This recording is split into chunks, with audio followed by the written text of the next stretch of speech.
it's Tom from Tom's Tunes. Today I'm here to show you how to install the luxury 28 corner seat.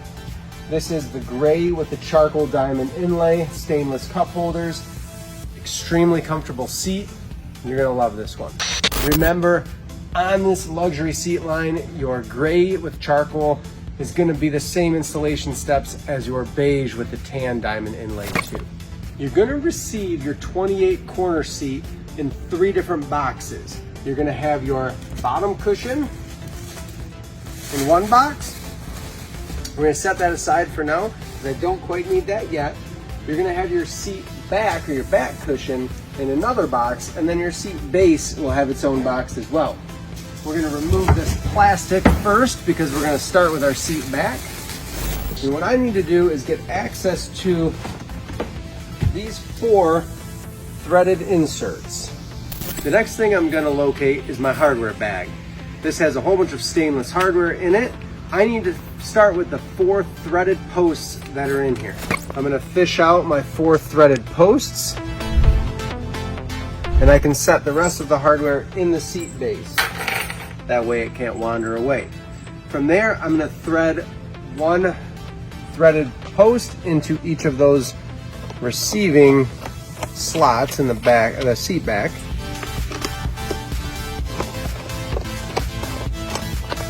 I'm just going to thread it in about halfway. I need to make sure that there's plenty of threaded posts sticking out for me to get my washers and wing nut on.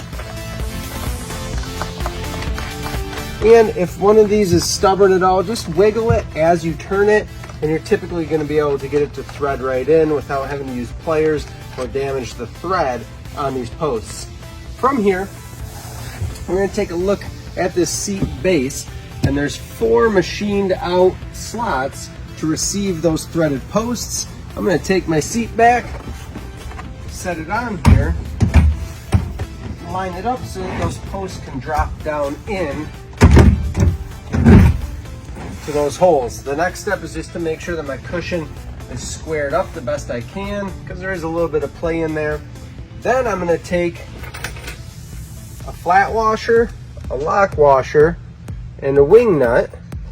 I'm going to have to do this 4 times, but the way that this is going to go on the post is my flat washer will go on first, then my split washer, and then my wing nut is going to hold everything together and is going to crush my lock washer or split washer to hold everything tight.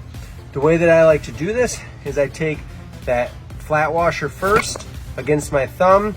I'm going to pinch my split washer against the flat washer. They're going to go up this way.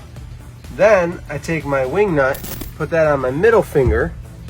So I create this hardware sandwich. I'm going to find each post, and I'm going to put my flat washer and split washer on first. I'm going to follow it up with that wing nut, get everything tightened down, and I'm going to go ahead and crank it as tight as I can by hand to make sure that that split washer is crushed and that nothing is going to escape or come loose over time. With our seat back secured, we're going to move on to our base cushion or our bottom cushion. For this, we're going to need that other hardware bag you're going to find. I can set this right on top of the seat base. This hardware bag has a big plastic bracket as well as 2 stainless screws.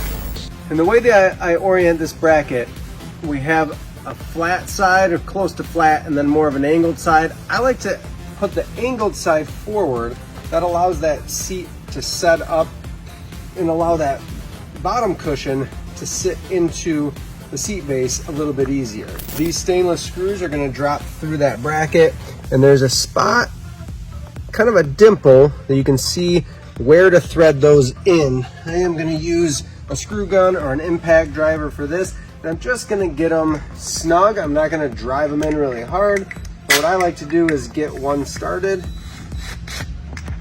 and then go ahead and start the other. Then with everything in position, we'll just drive them into place. Again, just getting them started in there, snug, and then I can always finish it with a hand screwdriver just so I don't strip that out. With that in position, when I get my seat right where I want it, against the railing, against another seat, however it's gonna sit. I'm gonna take one last hardware bag, has 4 stainless screws in it. These are a number 3 Phillips head screw. I'm gonna drive one into each corner of the seat through my seat base and down through the carpet vinyl into the plywood. So I'll put one in each corner of the seat base to secure it. When I secure that 28-inch bench, it's usually the first thing I secure, my corners first. I get that into the floor lined up. Then I can slide my bench seats in and get those installed too. Once that's done, my bottom cushion is going to slide in. If I put that bracket in first and then push the back down in, there's one last little piece, and that's a button or a snap on the front. That's just going to keep that secure. This seat is not only incredibly comfortable, but it makes a great seat to put a speaker in, because a 6-inch speaker will fit in here really, really well. It's easy to wire down through the floor, and it's going to look great and provide good sound coming at an angle forward.